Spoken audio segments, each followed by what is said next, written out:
and we're good. Yeah. Good, good. Yeah.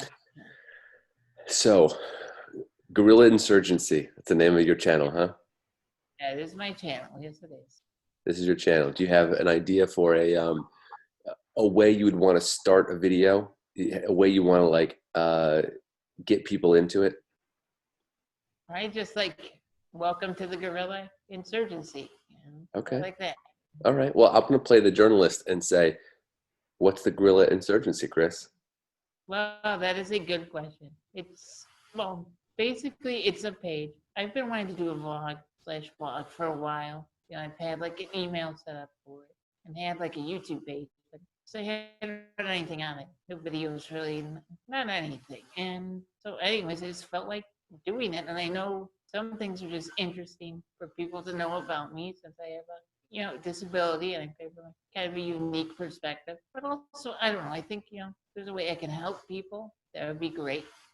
If there's a way I can just post things that I think I find interesting and things that I think are entertaining, things that I think are like kind of unique from my day-to-day, made different things that'll come up.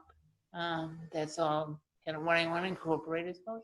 Just things like politics, some current events, a little bit of history, those sorts of things, like my interest areas. That's what I want to do, basically. You were a history major at college, and I always enjoyed getting your perspective on history. And yeah. So that's why I majored in it. Otherwise, I didn't like it. I wouldn't have majored in it. Yeah. I'm already recording, so this is already our first episode right here. Right. So you just gave the intro right there. Right. Why don't you give the viewer? You started out by saying you have a unique perspective because you have a disability. Yeah. Yeah. What's tell the viewer kind of what that unique perspective is. Sure, no problem. I have Duchenne muscular dystrophy. It's the most severe form of muscular dystrophy. It's a progressive muscle illness where there's not enough dystrophin. Basically, dystrophin does not get delivered to my muscles once they have developed to a certain point. So basically, I cannot rebuild muscle. I lose muscle in terms of the scar tissue, and that's basically like that muscle's gone. So initially starts out it's a genetic disorder. Only men get it, or boys get it. But interestingly enough, women are actually the carriers. So it's a weird thing where women don't get it, but they carry it. And men get it, and boys get it, but they don't carry it. So it's not, you can't pass it on through your DNA if you have it. If you have the symptoms of it. And so basically it starts out, it affects your legs, different muscles like that. You'll get tired more, you'll cramp up. And basically, eventually it affects all the muscle groups in your body. So it affects my lungs. So now I have a trach tube and a ventilator. And I also have, for my heart, which is also affected, I have a pacemaker/defibrillator. But basically, I use a power wheelchair now. I've been in a wheelchair since I was 11, basically, and I'm 38 years old today. Actually, when I was diagnosed, the life expectancy was 14 years, and so I have well surpassed that. Really? I didn't know that. At the time, it was 14 years? Diagnosed, yes. But at the time, they were not using medications for people's hearts. It was a lot less. It didn't cover nearly as much of a full body approach. Yeah. So that was the deal. And, being in a wheelchair, I've been left out of a lot of things, but I've also been able to lead a full life. And, I don't have any complaints. I still feel blessed. A good thing that's come from it is it helps me to stay humble. It's, so that's a good thing that's come from it. I mean, there's negatives, of course, but I don't know. A lot of people just are ignorant on disabilities, and it's just different. And even people with different disabilities, or even the same disability, every individual has a different experience because it's normally a different level of severity at different times. Yeah. Well, I can say the time I spent with you in college, and we can get into some of that a little bit. I learned so much from you, and I can remember so many times when um, spoke with real compassion about somebody who had it worse than you had it. Right. And Yeah. Well, there have y- it worse than me. Absolutely. yeah, and you acknowledge that you were able to go to college, and you were Yeah. able to study, and you could play video games, go out to baseball games, go out to eat, talk. You've got a great voice, and you're really articulate.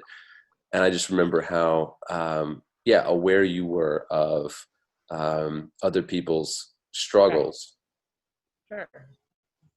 and Yeah, it's how given me yeah a sense of empathy for sure. Like not sympathy. What I think what people need to try to go for with life is empathy, because it's a lot better than you're trying to understand someone.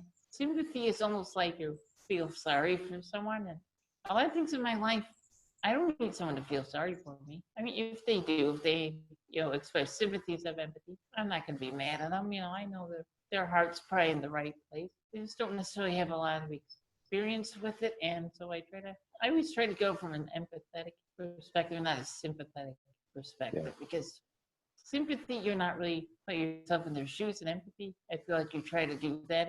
It's just a little better. It's more useful, I'll say. yeah Yes.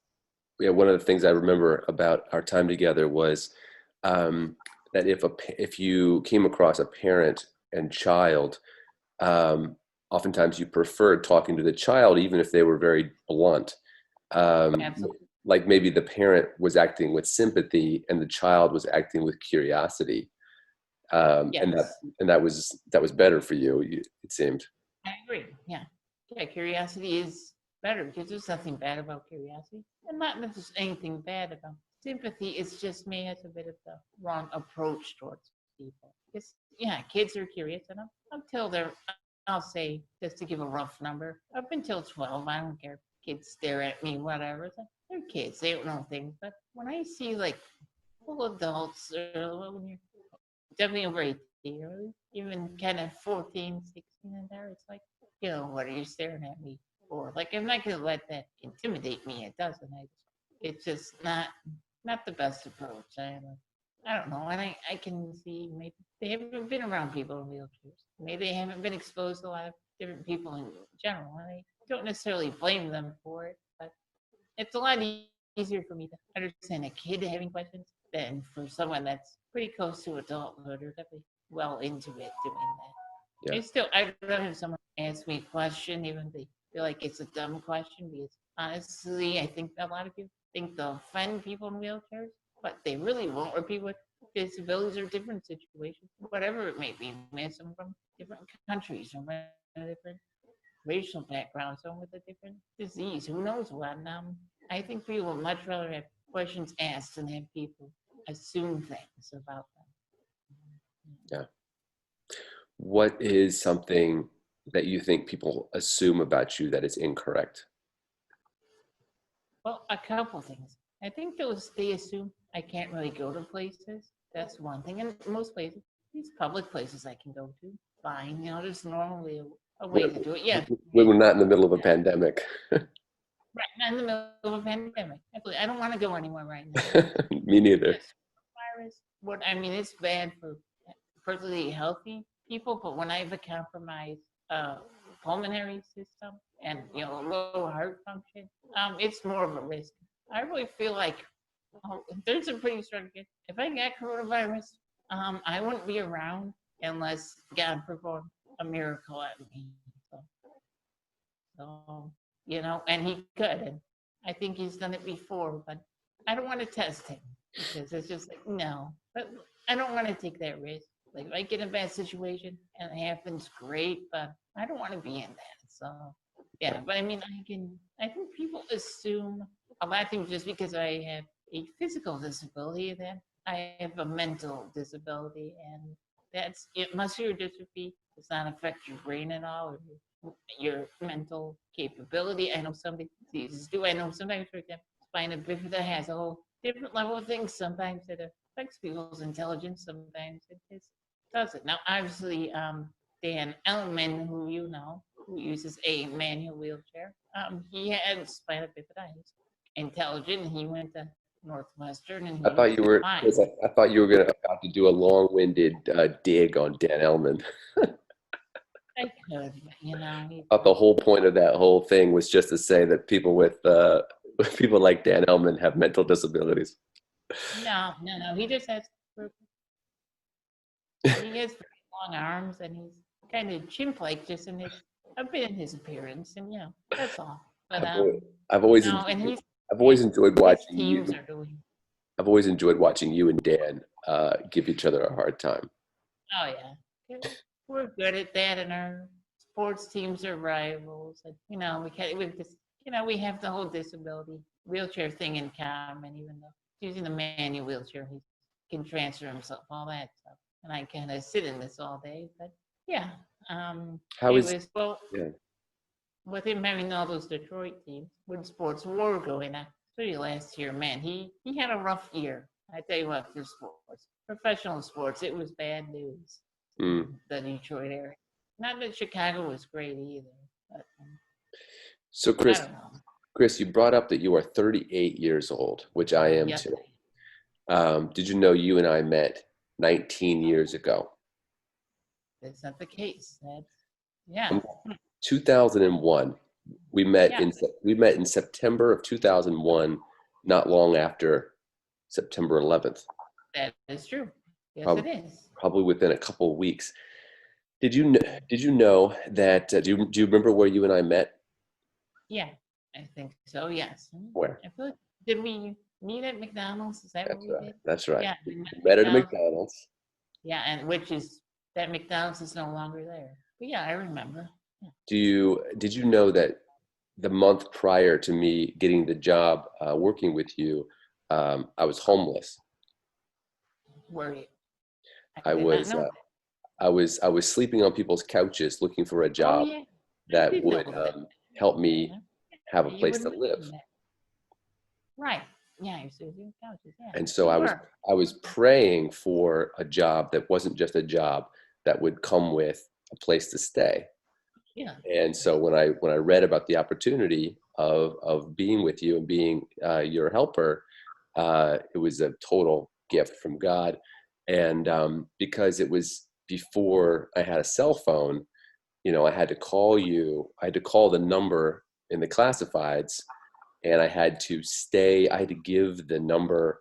I left a message, and I gave the number of the public phone in the dorm Oh, room where I was hiding in the TV room, and I just right. had to sit by the public phone all day until I got a call from your mom. Okay. I didn't quite know that part. By that public phone all day. Didn't That's know right. that.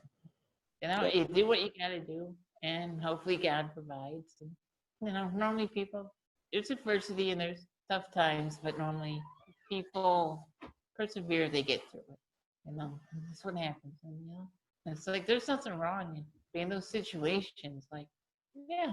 So yeah, I'm glad I was able to provide you with what you were looking for, and it was a great time. We definitely had good That times for taking. that was your sophomore year, correct? That was my sophomore year. And that Yes, would that have is been my sophomore year. So we're the right. same year. Just I took that year off. What do you remember? What do you remember from that year? From that year. What do I remember from that year? I We think were in Hinman, 1856. I was in Hinman, 1855 in. Yes. 1825 Hinman. Uh-huh. That's my last year on the south end of campus. I That's think, right. what else? You remember we I remember we played a lot of probably a lot of FIFA. We played a lot of sports video games that year. that's right, yeah. Yeah, we had that used version of FIFA. Yeah, That's right. that was a And fun time. and we would bring like people would congregate in your room and like a Yeah, lot of people would play. That was a lot of yeah. fun. Yeah, And well, I also switched between in my PlayStation. I either had it out in the common area in the suite, or I had it in my room. But yeah, that's one right. way or the other. Yeah, Right. people used it. That was there was people I trusted with it, who I knew would take care of it. So it was like, yeah, I didn't care if they used it. I remember we played some Madden too, and I couldn't hit all the buttons, so sometimes I had to manage some kind of epic comeback with this crazy Hail Marys. I was always amazed at the dexterity you had playing those games because you would sometimes have to kind of rotate the controller to like get to the side buttons, and Right. you'd still beat me. Yeah, well, I mean, I've had good hand-eye coordination. I mean, that's actually kind of a common thing for people with muscular dystrophy. Is Good, it? good motor control, good hand-eye Really? coordination. You Is know, yeah. is that like a blind person having good hearing? Is that like compensating in some way? Perhaps. I never thought of it that way, but me, since I'm not really walking around, Like making you're me a hyper little, focused on those movements? maybe so. Maybe so. Maybe I was able to actually put more brain power towards that. You Yeah. know, that's an interesting idea. I don't know if that's true. I think it's a combination, maybe brain power as well as I think it's just with muscular dystrophy, it kind of happens too. Just the muscle motor control is a little finer, fine motor control. Yeah. Gross motor control, not so good, but the fine motor control is definitely a plus. And I think of a lot of people with muscular dystrophy, and some people just with disabilities in general, like at least physical disabilities, like that's something I kind of you know, I think about that. But yeah, I kind of would say that's something maybe I can remember observing now that I kind of think about it. Yeah, yeah, absolutely. One memory I have from that year is when it snowed. It was kind of tough to get around, right? Yes, it could be tough, and I mean snow could pile up, and it takes a while to get it all plowed off. And sometimes we had to do some adventurous driving. I had to do some Yeah. adventurous driving Do you out and remember? push. We get a passerby to help us. Do you remember that time that there was a big blockage, and you know, your chair is not light, is it? No, it is not. How heavy do you think it is? It's about 400 pounds, I think. You were stuck, and it was kind of a problem because you were on Sheridan Road. It was kind of a busy place, Yes, I and remember. the cutaways were That. totally blocked. And I want to Yes. say just spontaneously a group of like six guys heading to class just like grabbed the bottom of your chair, and we all hoisted it over the snow in like this glorious moment. Do you remember that? That sounds right. Yeah, we did actually and like lift it all the way to clear some of it. That's true. Yeah. Yeah, it was having passing by, and you And know then they were everyone just nice enough. kind of waved goodbye and headed off to class. Exactly. Yeah, that was the main blockage. I think that I came across that day. It was like everything else was fine, and by the time I had to come back at the later in the day, it was fine. Like it was Mm, manageable, or else either it was manageable or I went and took a different. I crossed at a different point. Maybe. yeah. Probably at the stoplight or something like that. One of my biggest memories from that year was dropping you off at a new class, um, and knowing that you were going to have to kind of navigate those first, you know, those first moments of getting a note taker to help and just getting situated. Right. And I know it made me nervous. Just I felt like I was in there with you. What was it Yeah. like to kind of navigate some of those moments? I mean, I say that because that's nerve wracking for any college student. You know what I mean? To like go into a new Sure. class, Exactly. and for you, you're dealing with just a much bigger public challenge. Right. Well, I would have to say the first few times I did it, I was a bit nervous. I will say that because when you're in public school, which I was in public high school, they don't let you do anything. Like it all has to go kind of through your parents, and that's the way it goes. Then you go to college. Once you turn 18, it's like all it flips the other way, and they won't let my parents take care of things, and I have to take care of it. So and it's much more of a difference for someone like me than it is for a person to go from and their parents making most of their decisions so they gradually make more of theirs. By the time they go to college, they're somewhat used to doing it. And so basically, yeah, I was nervous the first handful of times, but after that, I just got the hang of it. Also, one of my strengths is actually public speaking. So that's kind of a derivative of that. I think, that was part of it. Not everyone with a disability has that situation where they don't mind public speaking. I guess I'm kind of weird that way because I know that's like the number one fear of most humans, most Americans, anyways. But and what it really comes down to is I had to deal with adversity my whole life, and it comes down to, well, do I do it or not do it and get a bad grade or not get the notes? And in that particular case, and it's like there's things I've just haven't necessarily looked forward to it. But after I do, I like it wasn't so bad. It was something I needed to do. Plus, there was more than a couple times when it was like a cute girl who volunteered. True, So that true. didn't hurt. That did not hurt at all. No, that happened from time to time. I did not mind at all. They looked over and they were like, "Yeah, I can handle this." Yeah, yeah. As Um, long as he did their job, that was fine. as long as they got the job done. Exactly. That's what I really cared about. Yeah, when I would, yeah, when I would drop you off at those first classes, I would sit outside the door and be very nervous that everything was going to go well. Yeah. Yeah, I get it. I get it for sure. Um, what was it like your first, like fall of your freshman year? I wish I'd been there, but we didn't meet till your sophomore year. What were those Well, first couple classes like? Anything interesting? um, it was different. Some of them were tougher than I kind of expected. Because I mean, I had done well in high school, and I went to a good like private school before that. Really good school. Some of the things I learned in high school were kind of redundant, actually. Some like the same books, those sorts of things. But anyways, it was definitely there was an adjustment for my first classes. I remember first couple some of my classes I didn't get the best grades. They were okay. I mean, they were passing grades and everything, but it was a bit rougher than I expected. Actually, I'd say some of my rougher classes were that first year. Believe it or not, it was just first semester, not quarter semester, whatever we call it quarters. I was because we're doing at least 3 or 4 a year, but I know most places do like semesters, so they're doing 2 a year. But anyways, it was different. It took me a while to adjust to college. I remember in like the week for like I forgot what they called it. In the week, the freshmen came in, and that sort of thing. Like I know that first week I was having some strange psychosomatic symptoms where I was getting these weird symptoms. I was seeing spots in front of my eyes, Hmm. some numbness. My appetite was kind of gone, and I realized it was now consciously I did not feel nervous, but subconsciously, uh, apparently I was. So that was a little weird, but then that ended up going away, and I was okay. It just was an adjustment period. It was just, I had to get used to doing more things on my own, being more assertive, using taking more initiative, I guess. Yeah. Well, you were So it very was a matter brave. of getting used.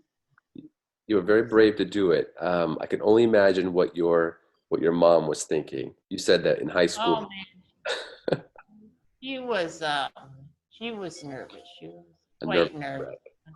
Should I be okay? And there's some things, I ended up being okay, but I guess God provided, and things ended up working out. And I'm an adaptable person. I've had to do that, and I can, get along with different people from different situation, and I'm also with my personality. I'm able to be alone, kind of, or have small groups of people. Really feel okay. Like I'm not the most social person in the world. I'll socialize. I like getting out and doing things, maybe once a week or a couple times. But I don't have to have like big deal outings. I'll spend time at home inside. I'll spend time outside when it's nice, and it doesn't really matter. But I think that helped me.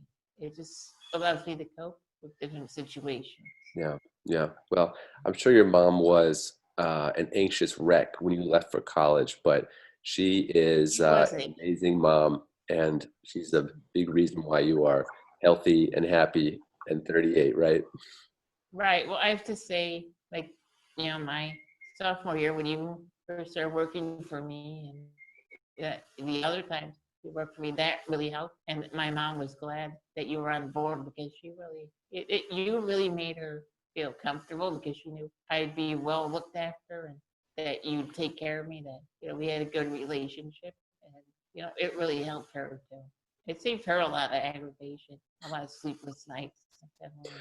I hope We so. were all glad that it I went hope around. so. Yeah, Let me think. yeah. I'm trying to think of other interesting things that happened that sophomore year. Um, Right.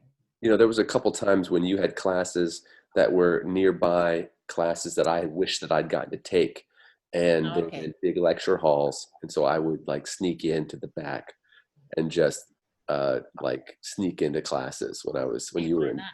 Why your not? classes. Yeah. That was when I basically audited the sort of famous um, uh, Dostoevsky class that All everyone right. loved. Right. Right. Sure. So that was your sophomore year. Right. Let's come back to the present for a minute, because I feel Okay. like Sure. um, you alluded to being in the coronavirus pandemic and Oh yeah. not wanting to go outside. Right. I think at a time like this, it's always good to get. I think a lot of people in the world are sort of missing the perspective Right. of someone who is at higher risk. Like Right. there's a lot of armchair quarterbacking. Like, should we open up? Not open up? Blah blah blah. And oftentimes, the people making those comments aren't the ones most affected. True. That And is true. so I don't know. So how do you read the headlines, and like how do you feel about some of the stuff getting thrown around? Well, let's see how I feel. Like I can now, I do to an extent put myself in the shoes of other people. I realize I'm an exception. I'm not the norm, but basically, my perspective is basically with me. If I get coronavirus, like I said, I'm in big trouble because I have diminished lung capacity already, and I'd be in. It would be. I hear people that are healthy, say they feel absolutely miserable. Like people would say in the past, when you get the flu, you feel like you're dying in a sense. But I've heard people say coronavirus is a lot worse than the flu. It amplifies that situation, and it's a thing where I have legitimate concern over. I hear about viruses happening different places. I have a little bit concerned with SARS breaking out, and other things like that. When there's that Ebola breakout, even though Ebola is a tropical disease and it doesn't travel, it's so easy for viruses to spread with air travel and different things like that, which I knew was kind of a concern. I always had a little fear, maybe a little morbid fascination with like outbreaks and that sort of thing. Hmm. At least from a fictional perspective, I feel like, for example, if I was in the medical field, I'd want to be an epidemiologist. I think I Hmm. would find that pretty interesting. But the deal is, I cannot take any risks. Yeah. We are doing everything we can. If my parents, my sister, whomever, they're using masks a lot because when they go out to get groceries, when we can't get them delivered, and we're practicing, all the things to stay clean, and like my sister isn't seeing her fiance, and she's not. They're even separate right now. They still talk and video chats and that sort of thing. We have Dan Glover, who's really does what you did when I was in college, because he's my personal care assistant. He's living here with us, and actually, both his parents ended up getting coronavirus, and his Whoa. dad's out of the hospital. His mom got kind of, she has a lot of issues. They got her in a lot of different ways. She's actually she's either moved to rehab facility today or starting very soon. Yeah, it was yesterday, actually. Dan's actually in here with me, see, on the couch. I'm in the family room. So Yeah, but basically, yeah, so they had it, and who knows, maybe you gone over by them when they would have been asymptomatic, and he could have gotten it, brought it here. That would just have been a mess. But the deal is, I want to balance, like, I don't want people to take things too lightly. I want them to realize there are people like me who have to be really serious and careful. But on the other hand, I don't want people to feel like too many of their liberties are being taken just in the guise of public safety. I want to make sure, like, there's some cases the governor of Michigan, for an example, I think she's really overstepped her bounds. There's a lot of arbitrary things going on. It's like cops are arresting people and for reasons that they're seemingly following the rules. And it's just very strange. And then more locally, Lori Lightfoot, the mayor of Chicago, for the most part, everybody seemed to be doing a pretty good job, seeming to care about it. Like politically, she and I don't necessarily wouldn't agree on things, but recently she opened up her hairdresser just so she could get a haircut. It's like she seems to feel like because she has to be on camera all the time that she's entitled to do that, and you can't social distance when someone else is giving you a haircut. I mean, yeah, if it's somebody you're sheltering in place with, no worries. Hey, go for it. But if it's not, that's not worth it. And what's with the exceptionalism? That's just, I don't think it's okay. But it's like, there's some things. Now, some people, I understand. It can be a little difficult to be inside, and a lot of people aren't able to go to work. If they're able to work, maybe they're not making as much money. And, I see where they're coming from. But on the other hand, it's a balance. It's a balance. As in with much of life, Yeah. it's you gotta juggle the different important aspects of any situation. Yeah. I could see, there's a lot of people who are really struggling with being inside, not getting to do the things they love to do. Right. And I could see you wanting to sort of tell them, like, chill out, be patient. Like, you've had to learn some patience, haven't you? I have. Some things, a lot of people complain about, like, I can't find validity in what they're saying. I can't find validity in toilet paper hoarding because it's not like it's a gastrointestinal situation. It can be. I've heard about people getting diarrhea because the antibiotics can do a number, and it can affect different organs, and I can understand it, but generally it's not. Kleenex makes some sense. Hand sanitizer, surgical masks, I can see that. Gloves, sure, that, there being a shortage of that. But a lot of the things I just thought, toilet paper was just the weird one. And, it's probably easier for introverts to stay inside than extroverts. So I am more of an introvert than extrovert, so that probably makes it a little easier. I think it's also an age thing because when people are younger, they want to get out and experience life. And I get it, they haven't done things yet. When you get a little older, you're like, yeah, I've been there, done that, or like, yeah, I'm okay. In life is limited, and you're not necessarily going to get everything done that you want to, but you can get a lot of it done. And yeah, this is a mess, and it's a bit scary. I understand that people are dying, but the thing I say, if you're not in a compromised situation, if you're following the precautions, you're going to be in good shape.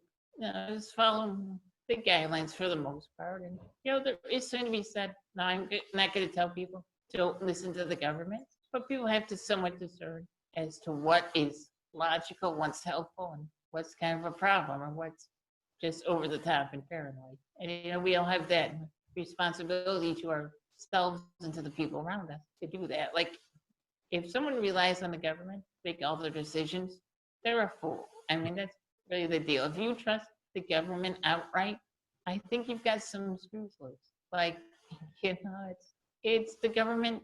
I want them to do the necessary things, take care of people that can't, provide for their own welfare. And, I think limited social programs is a good thing. But, I mean, people wanting, okay, some bailouts because people aren't working. Okay, I could even see a second one. But, like, they're talking about, like, maybe a basic income. Like, I don't want to, like, a basic income just for being alive. I think that's nonsense. But, Yes. I don't know. Well, it's a mix of things. And the government still violate people's civil liberties if they're given the chance without checks on it. So, one of the things I always appreciated about you was that you've always had a lot of nuance in how you thought politically. And one of those examples was, I know you care about limited government. I do. Yeah. Government not overstepping, and yet in college you were part of a disabilities activist group.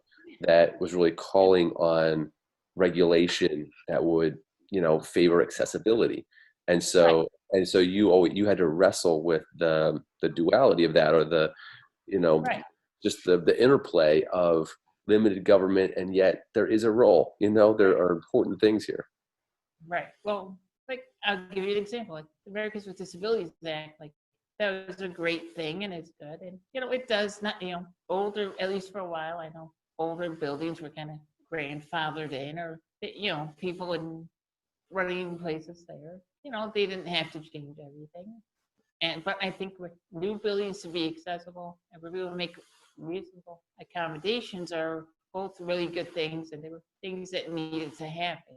Now, in my case, the Americans with Disabilities Act doesn't go far enough, but at least places where, at the very least, they're accessible and I can get into a lot of places. Now, my chair's bigger and I take up more space than the average, person in a manual wheelchair, and so, but you kind of have to work on it on an individual basis as well. But I mean, in areas where I think the government does the right things, I think they should be followed. And maybe some things that people bring up that I haven't thought about that maybe are important. And it's like, yeah, sometimes I haven't thought about it. And I always welcome new perspectives as well. I just, because if the government gets too big, they start making too many mistakes and it gets corrupt. And I live in a very corrupt state. Illinois is a nightmare. It's a political war zone. And I feel like sometimes the true legitimate conservatives that actually care about people, it's like we're fighting a guerrilla war here against the democratic machine. And I mean, I respect like classical liberals, like, the Democrats of old, the blue dogs, so to speak. They were legit, like solid individuals. But I think now with leftism and certain things in this push towards socialism, I realized a lot of legitimate, solid individuals have been left behind. And they're like, it's like, kind of like the people who feel like they don't have a country, they don't feel like they have a political home. And I kind of noticed on YouTube, now I try not to get too caught up with YouTube. And, there's paranoia on there from time to time. But honestly, I get a lot of news on YouTube from people like, let's see, Tim Pool and Ben Shapiro, and yeah, even Steven Crowder, even though he's a comedian, he's not really a news source, never styles himself as a journalist. But then I'll kind of check this stuff too. I'll check and make sure that it's legit. And I try to ferret out people that are full of nonsense. But I get a lot of my sources from YouTube, but I tend to check it. I don't like the crazy people. I want to have a decent perspective. Like other people I watch, they're liberals. I'm conservative. I respect them. Some of them are even atheists and whatever, even though honestly, for myself, I don't see how you can live with just feeling like there is not God, but that's their constitutional right. And, I can disagree with them, but I respect most of them when it's all said and done. I think that's what we need to do. Like, we should have disagreement. It's how you find the best possible solution, or even, you can combine multiple disciplines into things, multiple perspectives, and get the best solution. And I mean, without a discourse, even among a couple people that feel different, we're never going to get there. And it's like, I think this tribalism and people divide into political camps or different camps and certain, whatever the reason is kind of silly. It's good to have a support network. It's fine to associate with more of people like yourself than people that are different from you. But when it's all said and done, like, we need different ideas. And that's what I kind of try to do with things. I think it would be a pluralistic view on things. I like to see what other people say, and sometimes I change my mind on things. Like, a lot of my core things are the same, but yeah, I don't know. I think it's important to. I don't believe in tolerance. I think there's some things that are just wrong, but I do believe in loving each other as people and giving people a sort of level of dignity. Respect is earned, not given, but I feel like dignity is a God-given thing, and everyone deserves it. Chris, I think that's a nice note to end our first video on. I want to leave some fodder for the future. So I think maybe we should, and also my free Zoom account is going to die. But I think that's a nice note to end on. Okay. Sound good? All right. I think Yeah. this has been really fun, and I think we should keep doing it. I want to hear more of your thoughts, more of your Okay. perspectives, and Okay. yeah, I hope you have an awesome afternoon. You have anything fun Yeah, planned you too. for All right. Friday night or this weekend? Any good movies on? No, just hanging. I don't know what there is. I know there's a couple movies made that have come out. I'm thinking about looking into that. So I know the new Sonic the Hedgehog movie is now on actually to be rented. So instead of paying like $20, I can pay like $6. So I might do that. Dan says that Jim Carrey as Dr. Robotnik was like spot on. That it was like the role was made for him. So All yeah, right. I'll Well, check that out. Yeah. have a fantastic weekend, and we will Okay. we'll schedule another